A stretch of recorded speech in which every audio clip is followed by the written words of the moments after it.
students. Today we are going to discuss worksheet 21 of science class 10th. Today's topic is acids, bases and salts. Acid or a base in a water solution.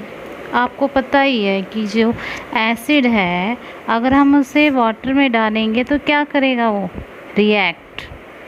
इसी के लिए हमने जो acid है उसको water solution में dissolve करने के बाद क्या रिएक्शन होता है इसको स्टडी करेंगे।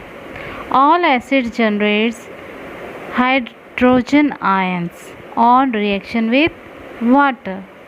अब क्योंकि हाइड्रोजन आयन एग्जिस्ट नहीं करता अकेले, इसलिए वो हाइड्रोनियम आयन H3O+ बनाएगा।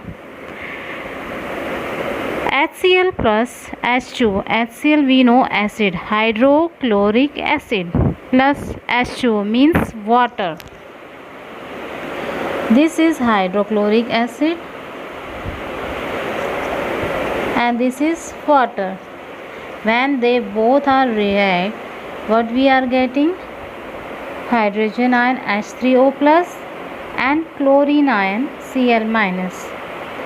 This is a reaction of acid with water. Here acid is HCl and water H2O. After reacting, what they are giving? Hydrogen ion plus chlorine ion.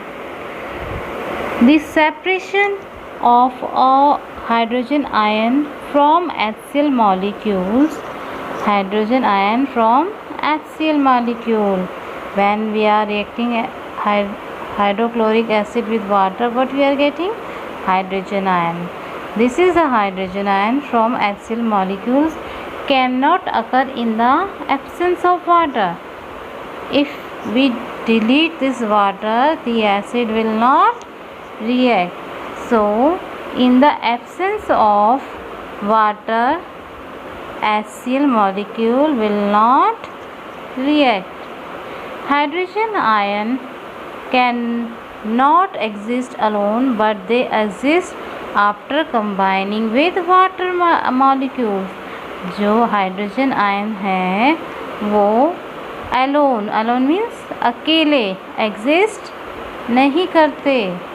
They can't exist alone, but they exist after combining with water molecules. H plus H2O gives H3O+. So alone hydrogen ions cannot exist, but when we react with water it gives hydrogen ion H3O+. Thus hydrogen ion must always be shown as H plus aqueous plus H2O gives H3O plus hydronium ion. This is we call hydronium ion. As we already studied that hydrogen ion cannot exist.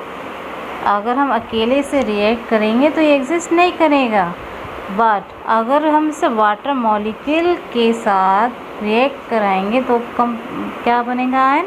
Hydronium ion, वो exist करेगा. Okay students, this is the main point we are getting. Hydrogen ion must always be shown as H+ or hydronium ion after reacting with water molecule. Get it? All bases generate OH aqueous ion in water. अभी हमने ऊपर पढ़ा कि hydrogen ions के acid के साथ hydronium ion H3O+ दे रहा है. अब बेसिस के साथ क्या होगा? Hydroxide ion. इसे क्या कहते हैं? Alkali. Bases which are soluble in water called alkali. So student, when we are reacting all bases generate OH aqueous ion in water. Bases which are soluble in water are called alkali. So it is potassium hydroxide. KOH is potassium hydroxide. When react in the presence of water, it gives potassium ion and hydroxide ion. This is the reaction of base. So here base is potassium hydroxide. Here is magnesium hydroxide, reacts with water and give magnesium ion and 2 hydroxide ion in aqueous, पानी में, water. So now we have studied with the acid reaction with water and after that base reaction with water. What happens when water is mixed with acid and bases? अब क्या होगा अगर हम water को acid के साथ react कराएं और वाटर को बेसिस के साथ रिएक्ट कराएं? The process of dissolving an acid और a base in water is highly exothermic one. Exothermic means जिसमें हीट निकलती है, हीट इवॉल्व होती है, that is exothermic reaction. So the process of dissolving an acid or a base in water is highly exothermic. Care must be taken while mixing concentrating nitric acid. All you know nitric acid is very reactive or sulfuric acid is also very reactive with water. The acid must always be added to water. इस case में जब we are talking about nitric acid, sulfuric acid, both are very reactive acid, we have to add acid to water. अगर ये water है और ये acid है तो इसमें अगर हम वाटर मिलाएंगे तो ये गलत होगा. वाटर में ही एसिड डाइल्यूट करना चाहिए. क्यों? क्योंकि ये एक्सोथर्मिक रिएक्शन है, हीट इवॉल्व होगी और water is a good absorber of heat. Water जो है अब्जॉर्ब करता है हीट को. But in case we are adding acid, here is acid and we are mixing water, what happen? It will make exothermic reaction strong and heat will evolve. Heat आएगी बाहर और वो इतने अमाउंट में आएगी कि वो उस बीकर से बाहर आ जाएगी, जिसकी वजह से आपको बर्न्स हो सकते हैं, आपको इंजरी आ सकती है. इसलिए हमेशा एसिड को वाटर में डालना है उसे डाइल्यूट करने के लिए, ना कि वाटर को एसिड में. और वो इसीलिए है क्योंकि ये एसिड्स को जब वाटर में डालते हैं एक एक्सोथर्मिक रिएक्शन है जिसमें हीट इवॉल्व हो रही है और water is a good absorber of heat. वो एब्जॉर्ब कर लेगा तो वो सॉल्यूशन डाइल्यूट हो जाएगा. बट अगर हमने एसिड में वाटर डाला है तो वो ज़्यादा रिएक्टिव हो जाएगा और वो बीकर से बाहर आके आपको इंजर कर देगा, बर्न्स डाल देगा आपके हैंड्स में. इसलिए ये प्रिकॉशंस आपको हमेशा लेनी है. क्योंकि अभी ये लॉकडाउन की वजह से एक्सपेरिमेंट नहीं हो पा रहे हैं. अब जब आपके स्कूल खुल जाएंगे तब आपको शायद ये करने को मिलेगा reaction. What happens when water is mixed with acid and bases? The process of dissolving an acid or base is highly exothermic. One care must be taken while mixing concentrated nitric acid or sulfuric acid with water. अभी मैंने समझाया कि ये दोनों बहुत reactive acid हैं. The acid must always be added slowly और ये धीरे धीरे डालने हैं with constant stirring, हिलाते हुए बीकर में. थोड़ा सा एसिड डालना है फिर हिलाना है, जो भी इसमें वाटर है, फिर एसिड डालना है फिर हिलाना है. A water is added to concentrated acid the heat generated may cause the mixture to splash out. यानी अगर हम एसिड में वाटर डालेंगे तो मिक्सचर क्या है, बाहर को आ जाएगा. एंड कॉज बर्न्स, और आपको जला भी सकता है। द ग्लास कंटेनर में also break due to excessive local heating, और अगर धीरे धीरे नहीं डालेंगे और एक साथ डाल देंगे, हीट रिएक्शन बहुत तेज़ हो जाएगा, वो स्प्लैश आउट बाहर की तरफ आ जाएगा और आपको बर्न भी कर सकता है। मे भी ऐसा हो ज़्यादा हीट की वजह से वो ग्लास कंटेनर भी टूट सकता है। मिक्सिंग एन एसिड और base with water result in decrease in the concentration of ions. अब जब हम किसी भी एसिड या बेस को वाटर में डालते हैं तो हम डाइल्यूट कर रहे होते हैं, जिसकी वजह से जो उसका आयन है वो डिक्रीज़ होने लगता है, उसकी वैल्यू डिक्रीज़ होने लगती है और वो डाइल्यूट हो जाता है पर यूनिट वॉल्यूम में। Such a process is called dilution, और इस प्रोसेस को ही हम डाइल्यूशन कहते हैं। एंड द एसिड और the base is said to be diluted, और इस तरीके से जो एसिड और बेस है वो डाइल्यूट हो जाता है। Universal indicator. अब यूनिवर्सल इंडिकेटर हमें पता है कि एसिड या बेस जो भी है वो इंडिकेटर से ही पता चलता है। अगर हम ऐसा यूनिवर्सल इंडिकेटर बना दें जिसमें बहुत सारे इंडिकेटर्स हैं और एक ही इंडिकेटर से सारा काम हो जाए, उसे बोलते हैं universal indicator. It is just a mixture of several indicators. बहुत सारे इंडिकेटर्स होते हैं। जब हम कोई भी एसिड उसमें डालते हैं तो वो हाइड्रोजन आयन और बेस डालते हैं, हाइड्रोक्साइड आयन देता है, उसकी वजह से हमें पता चल जाता है कि इसमें ये एसिड है, इसमें ये बेस है, इसलिए हम इसका नाम यूनिवर्सल इंडिकेटर दे रहे हैं।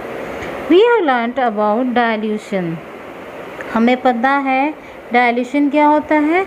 जब हम किसी भी एसिड को या बेस को वाटर में डिज़ोल्व कर रहे हैं, रिएक्ट करा रहे हैं, उसको क्या कर रहे हैं, डाइल्यूट कर रहे हैं। डिक्रीज़ और डिक्रीज़ कर देता है कंसनट्रेशन ऑफ हाइड्रोजन आयन और हाइड्रोक्साइड आयन, और उस डाइल्यूट होने की वजह से क्या हो जाता है, हाइड्रोजन और हाइड्रोक्साइड आयन का कंसनट्रेशन डिक्रीज़ हो जाता है। Can we quantitatively find the amount of these ion present in a solution. क्या हम पता लगा सकते हैं कितना आयन है सॉल्यूशन में। कैन वी जज how strong given a acid और बेस। हम ये क्या जज कर पाएंगे कि ये एसिड कौन सा है। जैसे हाइड्रोक्लोरिक एसिड है और अभी हमने पढ़ा sodium hydrochloric acid and base में पोटेशियम हाइड्रोक्साइड, मैग्नीशियम हाइड्रोक्साइड। ये तो हमें इससे यूनिवर्सल इंडिकेटर से इन सब का पता चल जाएगा कि कौन सा एसिड कौन सा बेस ज़्यादा स्ट्रॉन्ग है, इसलिए यूनिवर्सल इंडिकेटर का यूज़ किया जाता है। Now let's practice some question. What ion is generated when an acid reacts with water.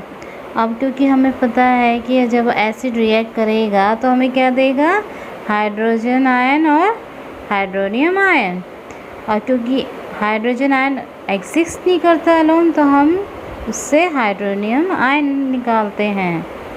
Second question, what an ion is generated when a base reacts with water. अब क्या ion निकलेगा जब base means potassium hydroxide, magnesium hydroxide, ये क्या देंगी, hydroxide ion in aqueous solution यानी water.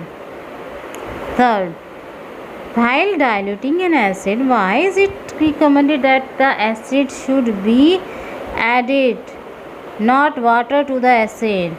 अभी हम देखा था कि जो एसिड है वाटर में डालेंगे तो डाइल्यूट करता है और कंसंट्रेशन क्या करता है, हाइड्रोजन आयन की decrease.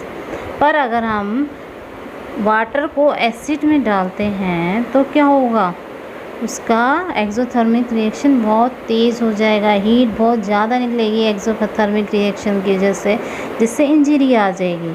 So the process of dissolving an acid in water is highly exothermic, so it is recommended that the acid should be added to water, not water to the acid, because if we added water to acid, the heat generated may cause the mixture to splash out and cause burns। अगर हम पानी डालते हैं acid में क्या होगा, बहुत सारा एक्सोथर्मिक रिएक्शन होगा जिसकी वजह से हीट बहुत निकल जाएगी और वो स्प्लैश आउट बीकर में से ही बाहर आ जाएगा और इंजरी दे देगा, और ये भी हो सकता है कि बीकर को ही तोड़ दे। इसलिए इसका प्रिकॉशंस आपको लेके रखना है। How is the concentration of hydrogen ion H2O plus is affected when a solution of N acid is diluted? क्या होगा अगर hydronium ion H3O plus affect करेगा सॉल्यूशन में जब हम डाइल्यूट करेंगे? तो अभी हमने पढ़ा था क्या होगा, क्वांटिटी डिक्रीज हो जाएगी H3O प्लस आयन की। Decrease in the concentration of hydronium ion when a solution of N acid is diluted. Diluted means water add करना एसिड में। Define universal indicator. अब हमने ऑलरेडी पढ़ा है यूनिवर्सल इंडिकेटर क्या होता है, एक ऐसा इंडिकेटर जिसमें बहुत सारे इंडिकेटर मिक्स हो रखे हैं और एक ही इंडिकेटर बता देता है कि एसिड है ये बेस है, कितना स्ट्रॉन्ग है कितना स्ट्रॉन्ग नहीं है। So universal indicator is a mixture of several indicator. It shows different colours at different concentration of hydrogen ions in a solution. So students, today's worksheet we have finished, and please take care of yourself and parents, और Covid में अपना precautions बिल्कुल रखनी है। और अगर आपको ये वीडियो पसंद आए तो please share and subscribe my channel. Thank you.